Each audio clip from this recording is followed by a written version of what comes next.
Vamos à solução do exercício 3 da P2 de Introdução à Informática do Ciclo Básico. Bom, o exercício 3 apresentava, como a gente pode ver aí na tela, apresentava um fluxograma e pedia a implementação desse fluxograma na linguagem C. Então tinha aí o espaço já reservado para você fazer a codificação. Então vamos lá, vamos fazer essa codificação. Eu vou apresentar aí a codificação para você usando a linguagem C, usando o C++, né? Na prova você teria que fazer isso, evidentemente, sem uso de nenhum software. Faz à mão aí nesse quadro disponível. Então vamos lá, eu vou ativar o C++. Está aqui. E ele encobriu aqui a codificação. Deixa eu botar a codificação num outro tamanho. Então tá aí. O fluxo está do lado direito, a minha codificação vai ficar do lado esquerdo. Eu entrei aqui já no C++, ele já começou com essa linha 6. Esse recheio aqui, né, se você fizer a tua codificação assim, também não tem problema nenhum, a coisa vai funcionar igual. Ok? Bom, então vamos fazer dessa forma aí que a gente tem feito na classe. Então, olhando aqui o fluxo, nós temos aqui início res igual a 1. Bom, eu suponho que res seja uma variável inteira. Então eu vou fazer o seguinte, eu vou definir a variável e já atribuir um valor inicial para ela. Int res igual a 1, ponto e vírgula. Ok, então fiz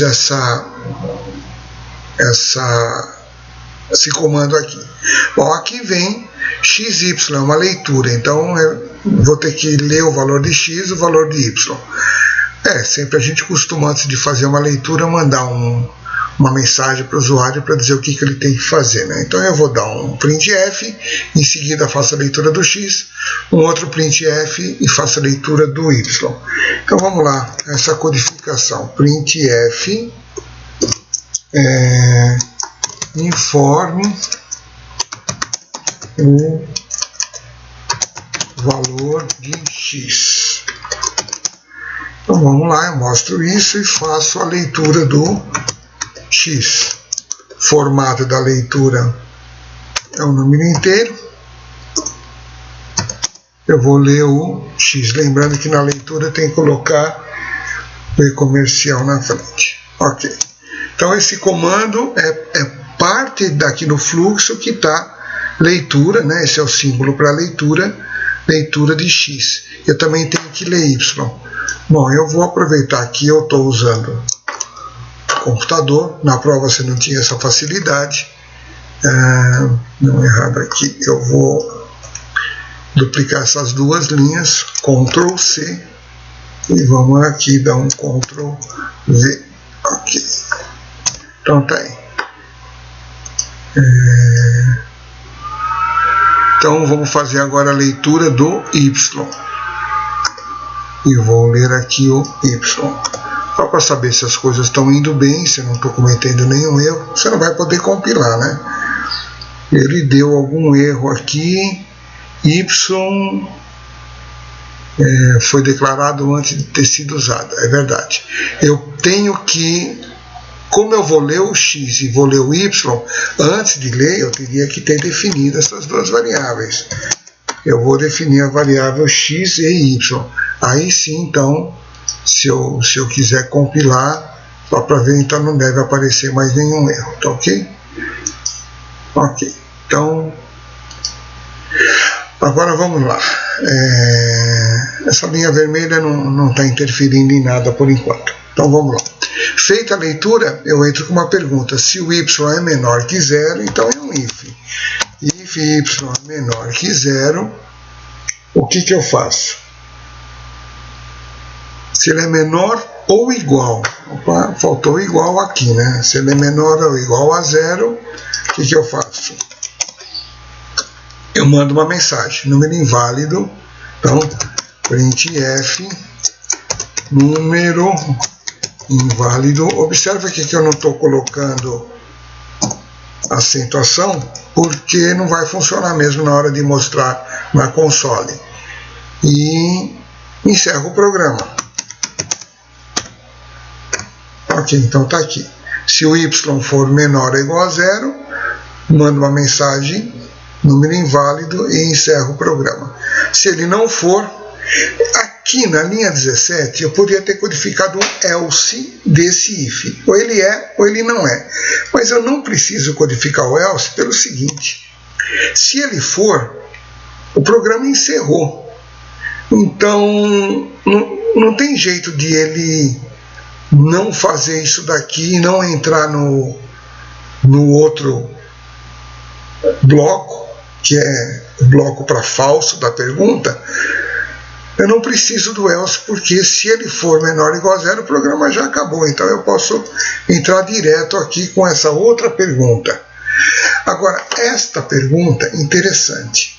Veja que aqui tem uma repetição. Como é que eu sei que tem repetição? Porque o programa vai ficar repetindo aqui várias vezes. E não é aquele símbolo que a gente usou de preparação para repetição, é somente o símbolo de pergunta. Então, como é que eu chego nessa pergunta? Ou pela negativa desta, ou vindo aqui por cima. Então, como é que eu vou daqui voltar lá para cima? É uma repetição. E isso daqui denota, na hora de codificar, o comando while. E aí, ao invés de colocar a pergunta simples if, eu coloco while. If y maior é igual a 1. Y maior é igual a 1, o que eu faço? Se o y maior é igual a 1, o que é para fazer? Verdadeiro. Sendo verdadeiro, o que eu digo? Res igual a res vezes x. E que mais eu faço? Y igual a y menos 1. Bom, aqui. E caio nessa pergunta. Como é que eu caio nessa pergunta? Esse fecha aqui do while me remete à pergunta de novo. Então é isso daqui.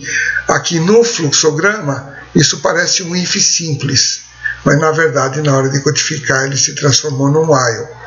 Por quê? Porque eu entro nele de dois lugares. Eu entro por aqui e eu entro por aqui. Então esse é uma pergunta simples, porque entra uma única vez. Aqui entra uma única vez e aqui fica repetindo. Então a gente usa o while. No final do processo, se o y não for maior ou igual, o que eu faço? Eu mostro o valor do res, que é isso daqui, res. Então o printf, o res, o formato é o número inteiro. Eu mostro esse res aqui.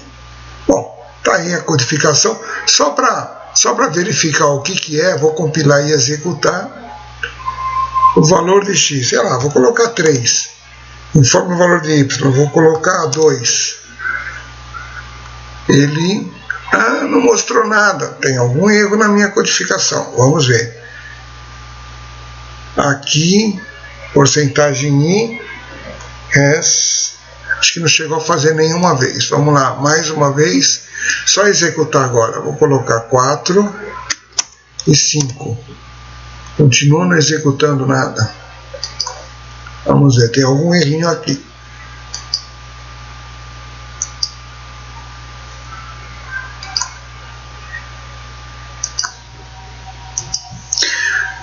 Bem, o erro está aqui. Esse return está fora de lugar. Esse return é a última coisa que o programa vai executar. Quando eu estava digitando, deixei ele no lugar errado. Então vamos tirar ele daqui e vamos introduzir aqui. Vamos acertar só o alinhamento. Então agora sim, vamos executar. Vou compilar e executar mais uma vez. Então vamos supor 2 e 3. Tá aí. Ok, tenho que acertar esse. Ficou um espaço a mais. Vamos novamente, só para ver. Embora você não deveria estar executando, você está fazendo uma prova, você só faria a codificação. Mas, de qualquer forma, a codificação deve ser algo parecido com isso, né? Então, aqui está o diagrama e aqui está a codificação referente a esse diagrama. Então, podemos dar por concluído esse exercício.